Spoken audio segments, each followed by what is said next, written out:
Chapter 1, Section 2. Her parents teach her. Little Body's parents, although very caring, and even more than that, concerned, were rather strict and seemed to have remarkably fervent demands of Little Body before they would let her out of their robust jurisdiction. For they both felt that Little Body was their responsibility, and until she proved that she no longer needed them, they would not very easily let her out of their grasp. Her mother and father would say, "Until you love us purely as love itself and for love itself, and not for some selfish, necessitous, or restrictive motive, we will not readily release you from our grasp. Not until we are sure that you are self-sufficient and resilient enough to remain vulnerable and thus venerable to your part of what all else is."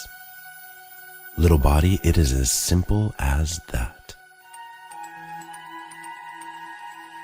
Little Body often found this quote-unquote simple statement to be quite a challenge, and so more often than not she just hung out, sticking around with them and their perceptions, which were, for the most part, quite intriguing and entertaining. But not today, for today Little Body had a mission. She had been beckoned by Grandma Presence to meet a surprise someone. She had a pretty good idea of who it was, and was going to do everything possible to arrive as soon as she could. And so, desiring to arrive at the abode of Grandma Presence, she went to see her parents, each in their individual perception. It was funny. Her mother and father were often bashful about their own rigidities and fixities, but these qualities were assuredly part of their nature nonetheless.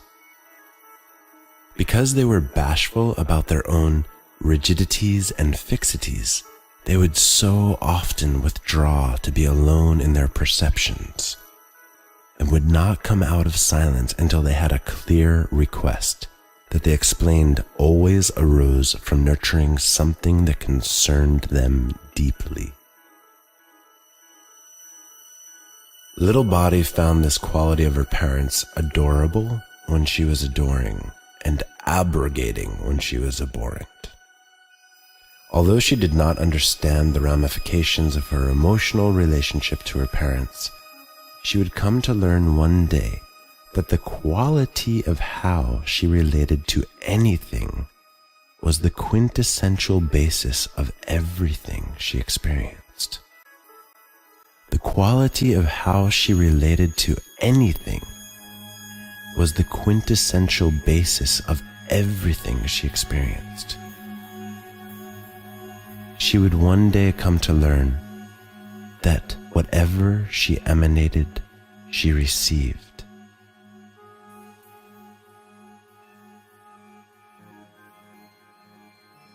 Although Little Body's parents were bashful about their shared rigidities and fixities, they simultaneously endeared those qualities in each other, admiring the fact that they shared concerns as a unifying principle between them.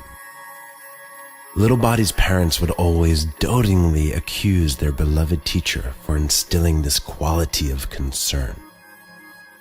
Their teacher, although never present, was a really big part of Little Body's family, because both of her parents so very deeply revered their teacher and their life commitments. Oh my, how they loved to esteem their beloved teacher, in whose classroom they met for the very first moment and came to embrace each other immediately, moved by immediacy, drawn into intimacy, out of infinity, right in the center of their teacher's perception.